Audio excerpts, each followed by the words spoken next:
Hello students, a very warm good morning to all of you. It's Amita ma'am here with today's lecture. So students, as all of you know that we are doing our chapter number 10, and in today's lecture we will discuss the next topic, that is joint injury or dislocation. अगर हम बेटा joint injury की बात करें तो ये किस तरह की इंजरी होती है जहाँ पर हमारे जॉइंट्स कनेक्टेड होते हैं।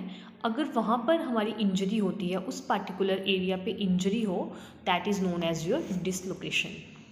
अब हम डिसलोकेशन को ऐसे भी डिफाइन करते हैं कि ये इंजरी किसकी होती है, जॉइंट्स की, जिसमें जो हमारी बोन्स होती है वो डिस्प्लेस करती है फ्रॉम इट्स ओरिजिनल पोजीशन से, या फिर आप ये बोल सकते हो बोन मूव कर जाती है फ्रॉम इट्स ओरिजिनल पोजीशन। ये जो इंजरी है ये किसके साथ एसोसिएट करती है, विद स्प्रेन एंड और फ्रैक्चर के साथ, क्योंकि जो स्प्रेन इंजरी है आपने पहले भी पढ़ा है, that is the injury of ligament, and जो फ्रैक्चर इंजरी है that is the injury of bone, जिसमें क्या होता है, क्रैक पड़ता है या फिर ब्रेकेज आती है। इसलिए ये डिसलोकेशन दोनों ही इंजरीज़ के साथ क्या करती है, एसोसिएट करती है। नौ, अगर डिसलोकेशन की हम बात करें कि ये इंजरी होती किस तरह से है, तो अगर हम डायरेक्टली या इनडायरेक्टली अपने जॉइंट्स पे क्या करते हैं, इम्पैक्ट डालते हैं, या आपकी जॉइंट्स क्या हो रही हैं, स्ट्रेस हो रही हैं, आप किसी हैवी वेट को लिफ्ट कर रहे हो, उसकी वजह से जब हमारी डायरेक्टली और इनडायरेक्टली जॉइंट पे इम्पैक्ट पड़ता है, उस टाइम पे हमारी बॉडी पे ये इंजरी होती है, that is known as dislocation. अब डिसलोकेशन की डिफरेंट टाइप्स होती हैं। डिसलोकेशन में भी सिंपल होता है, या फ्रैक्चर डिसलोकेशन होती है, या फिर कॉम्प्लिकेटेड डिसलोकेशन होती है। अब सिंपल डिसलोकेशन में क्या होता है कि जो हमारी बोन होती है वो सिंपली क्या करती है, मूव कर जाती है अपनी ओरिजिनल पोजीशन से। और फ्रैक्चर डिसलोकेशन में क्या होता है, जो हमारी बोन होती है उसमें क्या आती है, एक तो वो डिस्प्लेस होती है, इसी के साथ उसमें क्रैकिंग भी आती है। एंड कॉम्प्लिकेटेड डिसलोकेशन इस तरह की डिसलोकेशन होती है जिसमें हमारी जो बोन है वो क्या करती है, एक से ज़्यादा पार्ट से क्या हो रही है, ब्रेक हो रही है, इसी के साथ बोन क्या कर रही है, अपनी ओरिजिनल पोजीशन से मूव भी कर रही है। तो ये तीन तरह की डिसलोकेशन होती हैं। First one is simple dislocation, second one is fracture dislocation, and third one is your complicated dislocation. अब डिसलोकेशन बेसिकली कब अराइजेज होती है, जब हम क्या करते हैं, खुद से लैकनेस क्रिएट करते हैं, खुद से कमियां क्रिएट करते हैं, और इसको हम क्या कर सकते हैं, प्रॉपरली ट्रीट भी कर सकते हैं, क्योंकि हमें पता है कि हमारी बोन क्या हुई है, ओरिजिनल पोजीशन से मूव कर गई है। तो वहाँ पर अगर हम क्या करेंगे, ट्रीटमेंट स्टेप्स अप्लाई करेंगे, तो वो क्या हो जाएगी, अपनी ओरिजिनल पोजीशन पे दोबारा से वापस आ जाएगी। अब डिसलोकेशन कॉमनली कैसे होता है, जब हम क्या करते हैं, कोई थ्रोइंग इवेंट को फेंकते हैं, या फिर हमारी मसल्स क्या करती है, ज़्यादा स्ट्रेंथ यूज़ कर देती है, ज़्यादा स्ट्रेंथ यूटिलाइज़ करके जब हम कोई वर्क परफॉर्म करते हैं, उस टाइम पे हमारी बॉडी पे किस तरह की इंजरी होती है, डिसलोकेशन। इसको हम कैसे कंट्रोल कर सकते हैं, जैसे हम प्रॉपर वार्मिंग अप करें, अपनी मसल्स की स्ट्रेंथ करें, अपनी जॉइंट को रीस्ट्रेंथ प्रोवाइड करें, फिर रेंज के अंदर ही क्या करें, एक्टिविटी परफॉर्म करें। जैसे हमें पता है कि हमारी बॉडी में इतनी कैपेसिटी है एक्टिविटी को परफॉर्म करने की, और हम उसी कैपेसिटी के अंदर क्या करें, मूवमेंट्स को परफॉर्म करें। इससे हम क्या कर सकते हैं, डिसलोकेशन को ट्रीट कर सकते हैं। Now treatment steps of dislocation. अगर हम ट्रीटमेंट स्टेप्स की बात करें बेटा, तो फर्स्ट वन ट्रीटमेंट स्टेप क्या डिफाइन करता है, immobilise the joint and patient to be kept at a comfortable position. सबसे मेन वर्क क्या होता है कि आप क्या करो, कंप्लीट रेस्ट प्रोवाइड करो टू द अफेक्टेड पार्ट को, और उस पार्ट को क्या करो, जिस पार्ट पे लगी है उसको वार्म रखो और उसको कंफर्टेबल पोजीशन में रखो। Second one is apply cold compressions by ice packs to reduce pain and internal bleeding। फिर हमें क्या करना चाहिए, जैसे मैंने आपको पहले ही बताया कि कोल्ड कंप्रेशन या कोल्ड आइस पैक्स का यूज़ करके कंप्रेशन प्रोवाइड करनी है, सो दैट कि जो इंटरनल ब्लीडिंग हो रही है वो स्टॉप हो जाए और पेन रिड्यूस कर जाए। नेक्स्ट हमें क्या करना है, सपोर्ट प्रोवाइड करनी है पार्टिकुलर एरिया को, या तो हम स्ट्रिंग की हेल्प से सपोर्ट प्रोवाइड कर सकते हैं, या फिर बैंडेड की हेल्प से। Next one point is patient को क्या करना चाहिए, डॉक्टर के पास जाना चाहिए, एक्सपर्ट डॉक्टर की रिकमेंडेशन पे ही क्या करना चाहिए, डायग्नोसिस करवाना चाहिए और प्रॉपर ट्रीटमेंट करवाना चाहिए। अगर एक्सरे की नीड है तो वो भी डॉक्टर की रिकमेंड पे हमें क्या करना चाहिए, करवाना चाहिए, कि हमें पता चले कि हमारी बोन ओरिजिनल पोजीशन से कितनी मूव की है।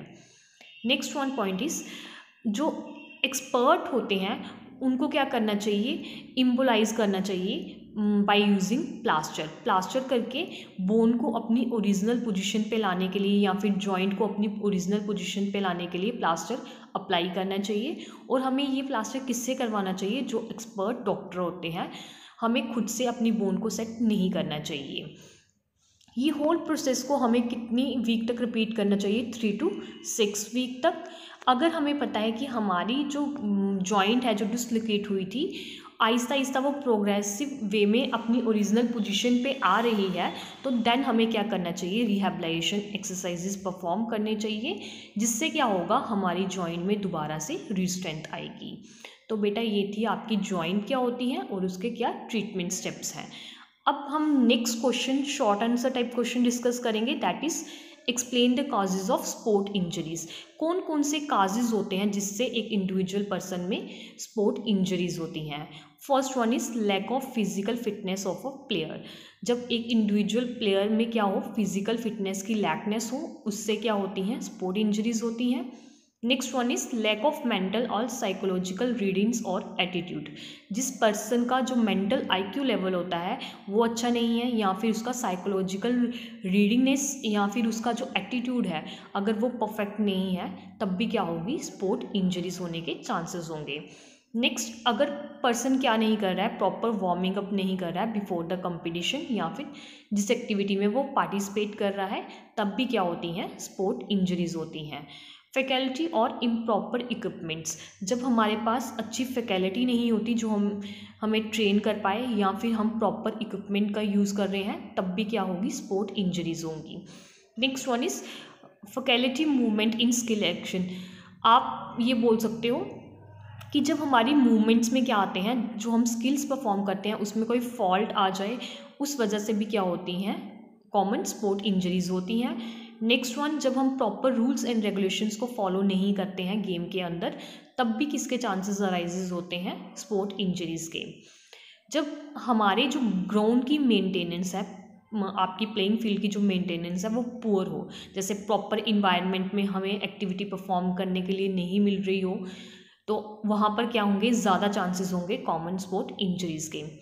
नेक्स्ट वन, अगर जो हमारे टीचर हैं या कोच हैं या जो हमें कोचिंग प्रोवाइड करते हैं वो नॉन क्वालिफाइड हों, या फिर उनकी एब्सेंस में अगर हम एक्टिविटी की ट्रेनिंग कर रहे हैं, तो वहाँ पर भी हमारे अंदर क्या रह जाएगी, लैकनेस रह जाएगी, जिससे क्या होंगी, कॉमन स्पोर्ट इंजरीज होंगी। नेक्स्ट वन, अगर हम क्या करते हैं, ओवर ट्रेन कर लेते हैं खुद को, जैसे हमें ट्रेनिंग प्रोवाइड की है बट हम एक्सेस में क्या कर रहे हैं, ट्रेनिंग परफॉर्म कर रहे हैं कॉन्टिन्यूटी में, या फिर हमारी मसल्स में क्या हो रही है, स्ट्रेन हो रही है, मसल पुल हो रही है, या हमारी बोन में इंजरी हो रही है, उस वजह से भी क्या होती है, कॉमन स्पोर्ट इंजरीज अराइजेज होती हैं। And last one is your, जब हम प्रोटेक्टिव गियर्स का यूज़ नहीं करते हैं, जैसे इक्विपमेंट्स होते हैं, जैसे अगर हम क्रिकेट खेल रहे हैं, हम हेलमेट ग्लव्स का यूज़ नहीं करेंगे, तो वहाँ पर भी क्या चांसेस होंगे, कॉमन स्पोर्ट इंजरीज अराइजेज होने के। तो बेटा ये थे आपके कॉमन स्पोर्ट इंजरीज किन किन काजेज़ की वजह से होती है। एंड लास्ट क्वेश्चन जो हम डिस्कस करेंगे, that is explain the principles of prevention of sport injuries. कौन कौन से प्रिंसिपल्स हैं जो हमें कहाँ हेल्प करते हैं स्पोर्ट इंजरी से प्रिवेंट करवाने में। अगर हम गेम्स एंड स्पोर्ट्स की बात करें बेटा, तो हमें पता है कि प्रिवेंशन टोटली 100% प्रिवेंशन अगर आप बोलो तो वो पॉसिबल नहीं है। क्यों नहीं है? क्योंकि जब हम एक्टिविटी में पार्टिसिपेट करते हैं तो वहाँ पर मैक्सिमम क्या होता है, माइनर इंजरीज होने के चांसेस होते हैं, क्योंकि कहीं ना कहीं वो हमारी खुद की लैकनेस की वजह से क्या होती हैं, इंजरीज अराइज होती हैं। तो कुछ प्रिंसिपल्स हैं जो हमें क्या करने चाहिए, फॉलो करने चाहिए, जो हमें कहाँ से हेल्प करवाते हैं स्पोर्ट इंजरी से प्रिवेंट होने में। And the first one principle is principle of maintaining stability and prevention of fall. ये प्रिंसिपल हमें क्या डिफाइन करता है? ये प्रिंसिपल ये चीज़ डिफाइन करता है कि हमें क्या करना चाहिए, अपनी स्टेबिलिटी के अंदर या अपनी लिमिट्स के अंदर ही वर्क को परफॉर्म करना चाहिए। जितनी हम अपनी स्टेबिलिटी को मेंटेन करेंगे इतना ही हम कहाँ से बच सकते हैं, फॉल होने से बच सकते हैं। इसलिए हमें क्या करना चाहिए, अपनी टेक्निक्स, जो भी हम टेक्निक्स यूटिलाइज़ करते हैं या फिर जो आप स्टेबिलिटी यूज़ कर रहे हो वो कैसी होनी चाहिए, प्रॉपरली मेंटेन्ड होनी चाहिए। Second one is principle regarding the range of motion. हमें जब हम एक्टिविटी परफॉर्म कर रहे हैं तो हमें पता होना चाहिए कि हमारी जॉइंट्स की कितनी लिमिट्स हैं और हमें उसी लिमिट्स के अंदर क्या करना है, एक्शन को परफॉर्म करना है with in the range of joints. अगर हम जॉइंट्स से बाहर जाके एक्शन को परफॉर्म करेंगे तो वहाँ पर क्या होंगे, लगने के चांसेस होंगे। Next one principle is principle of catching और रिपीटिशन ऑफ इम्पैक्ट। ये क्या डिफाइन करता है कि जब भी हम कोई भी कैचिंग टेक्निक फॉलो करते हैं तो वहाँ पर हमें क्या करना चाहिए, प्रोटेक्टिव ग्लव्स का यूज़ करना चाहिए अकॉर्डिंग टू द गेम। जैसी हमारी गेम है, जैसी हम कंडीशन में खेल रहे हैं, तो अगर हम वहाँ पर कोई कैचिंग टेक्निक्स हैं तो वहाँ पर हमें सबसे पहले क्या करना है, प्रोटेक्टिव ग्लव्स का यूज़ करना है। Next one is principle of weight lifting. तो प्रिंसिपल ऑफ वेट लिफ्टिंग क्या डिफ़ाइन करता है कि हमें ज़्यादा हैवी वेट को लिफ्ट नहीं करना है, क्योंकि हमें इतना ही वेट लिफ्ट करना है जितनी हमारी बॉडी की स्टेबिलिटी है, या फिर आप ये बोल सकते हो जितनी हमारी बॉडी में स्ट्रेंथ है। अगर हम अपनी मसल्स की स्ट्रेंथ से ज़्यादा जाके वेट लिफ्ट करेंगे वो क्या करेगी, हमारी बॉडी को हार्म करेगी। And next one principle is principle of weight wearing joint. इसमें क्या होता है कि हमें पता होना चाहिए कि हमारी मसल्स कितना वेट वियर कर सकती हैं या फिर जो हमारी जॉइंट्स हैं वो कितना वेट लिफ्ट कर सकती हैं। उसी की स्ट्रेंथ के अकॉर्डिंग हमें क्या करना है, वेट को वियर करना है। अगर हमारी जॉइंट्स वीक हैं तो हमें क्या करना चाहिए, पहले उसको अच्छी तरह से वेल प्रोटेक्ट करना चाहिए, उससे हमें ज़्यादा वेट को लिफ्ट नहीं करना चाहिए।